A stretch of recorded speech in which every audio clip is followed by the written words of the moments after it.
अस्सलाम वालेकुम स्टूडेंट्स।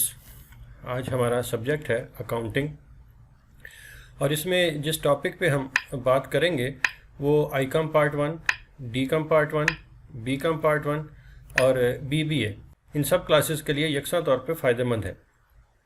तो हमारा आज का टॉपिक है अकाउंटिंग इक्वेशन। आज हम देखेंगे कि अकाउंटिंग इक्वेशन है क्या और इसको कैसे बनाया जाता है और इसका फार्मूला क्या है।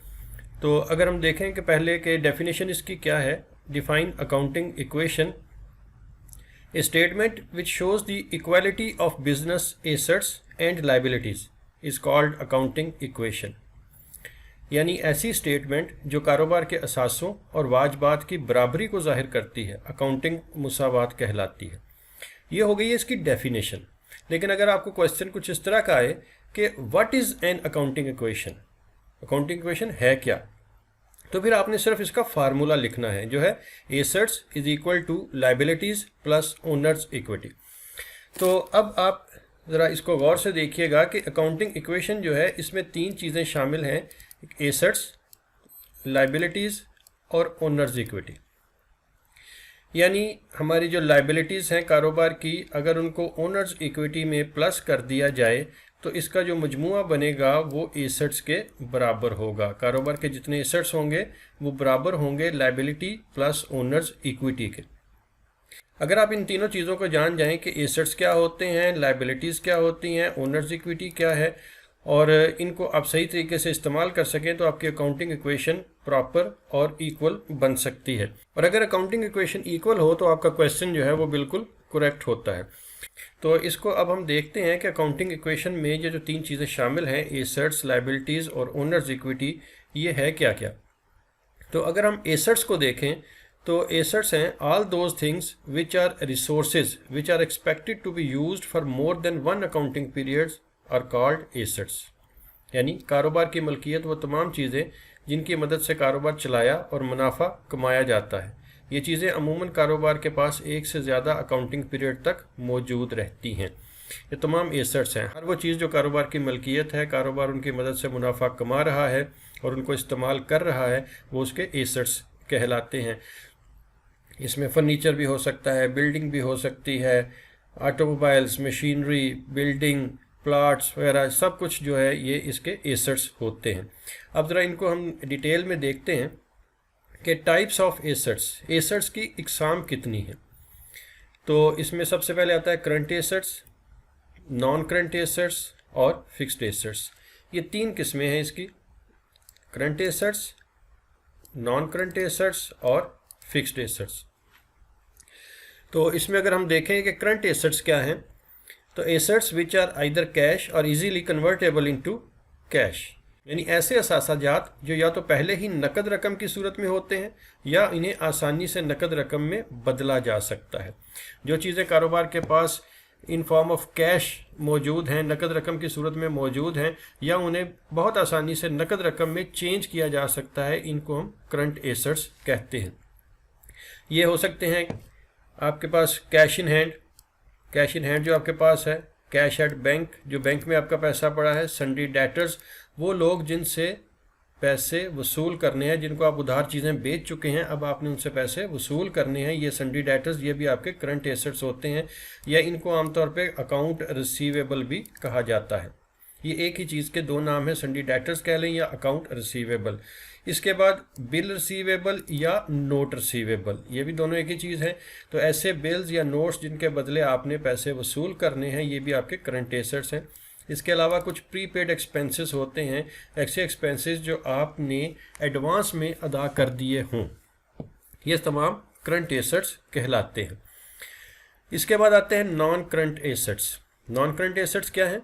Assets which are convertible into cash after some time or difficulty, ऐसे असासाजात जिन्हें नकद रकम की हालत में बदलने के लिए करंट असासों की निस्बत कुछ ज़्यादा वक्त दरकार होता है।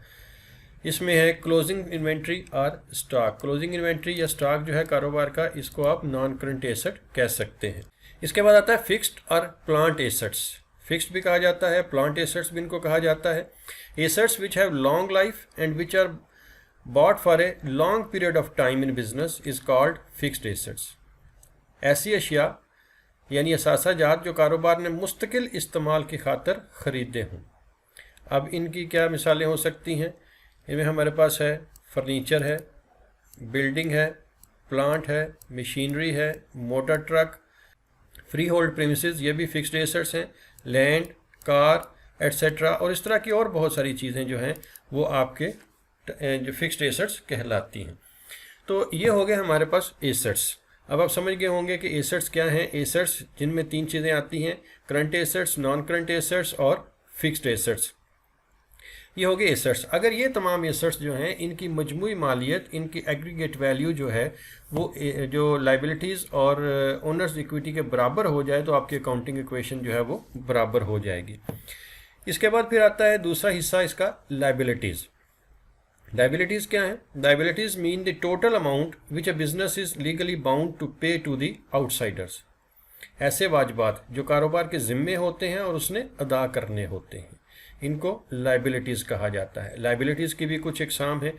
तो टाइप्स ऑफ लाइबिलिटीज़ क्या क्या हैं? Number 1 short term liabilities, number 2 long term liabilities. ये दो किस्म की लाइबिलिटीज़ आती हैं। इनको अब वन बाय वन देखते हैं कि हमारे पास जो शॉर्ट टर्म लाइबिलिटीज़ हैं वो कौन सी हैं। The debt which are payable within a short period of time are called current liabilities or short term liabilities. ऐसे कर्जे जो फौरी तौर पर या जल्द ही काबिल अदायगी होते हैं, मुख्तसर मुद्दत के वाजबात कहलाते हैं। इनकी मिसालें जो हैं वो बैंक ओवरड्राफ्ट। बैंक ओवरड्राफ्ट ये कर्जे की किस्म है जो बैंक अपने अकाउंट होल्डर को मुख्तसर वक्त के लिए देता है, यानी बिजनेस जो है वो थोड़े वक्त के लिए, चंद दिनों के लिए बैंक से जो कर्जा लेता है उसको बैंक ओवरड्राफ्ट कहते हैं। सन्ड्री क्रेडिटर्स, वो लोग जिनको कारोबार ने पैसे अदा करने हैं, इनसे चीज़ें खरीदी थी, अब इनको पेमेंट करनी है, इनको अकाउंट पेएबल भी कहा जाता है। इसके बाद बिल या नोट्स पेएबल, यानी ऐसे बिल या नोट जो पेएबल होते हैं जिनके बदले में हमने रकम अदा करनी है, वो हमारी लाइबिलिटीज़ होती हैं। इसके बाद आता है आउटस्टैंडिंग एक्सपेंसेस, ऐसे खर्चे जिनका आपने फ़ायदा उठा लिया है लेकिन अभी आपने इनकी अदायगी नहीं की, इनको पे करना अभी बाकी है। ऐसे तमाम खर्चे जो हैं वो आउटस्टैंडिंग एक्सपेंसेस कहलाते हैं। ये भी आपकी शॉर्ट टर्म लाइबिलिटी है। इसके बाद फिर दूसरा आता है long term liability. Long term liability, the debts which are payable after a long period of time are called long term or fixed liabilities. ऐसे कर्जे जिनकी अदायगी फौरी या जल्द करना नहीं होती, तवील मुद्दती वाजबात कहलाते हैं। और इसकी मिसाल एक ही है बैंक लोन्स। जो बैंक से आप लोन लेते हैं, अमूमन ये कई सालों पे होता है, 4 या 5 साल के लिए होता है। तो बैंक लोन जो है चूँकि एक लंबी मुद्दत के लिए होता है, इसको हम लॉन्ग टर्म लाइबिलिटी कहते हैं। तो अकाउंटिंग इक्वेशन में से अभी तक आपने एसेट्स भी देख लिए, लाइबिलिटीज़ भी देख ली। 3 चीज़ें मैं दोबारा दोहराता हूँ, इसमें 3 चीज़ें आती हैं, assets, liabilities and owners equity. तो एसेट्स भी आपने देख लिया, लाइबिलिटीज़ भी देख ली। तो अब देखते हैं कि ओनर्स इक्विटी क्या होते हैं। तो ओनर्स इक्विटी को अगर हम देखें तो ओनर्स इक्विटी का जो फार्मूला है वो है capital plus net profit this year minus drawing. Owners equity में 3 चीज़ें शामिल होती हैं। जो कैपिटल यानी वो सरमाया जो मालिक ने कारोबार में मुनाफा कमाने के लिए लगा रखा है, उसमें इस साल का मुनाफा अगर जमा कर दिया जाए और ड्राइंग्स को माइनस कर दिया जाए तो बाकी जो बचता है वो ओनर्स इक्विटी होती है। तो अब हम ये देखते हैं कि इसमें जो चीज़ें इस्तेमाल हुई, मसलन कैपिटल, ये क्या है? Capital, the amount which is actually invested bye proprietor in the business at any given time is called capital.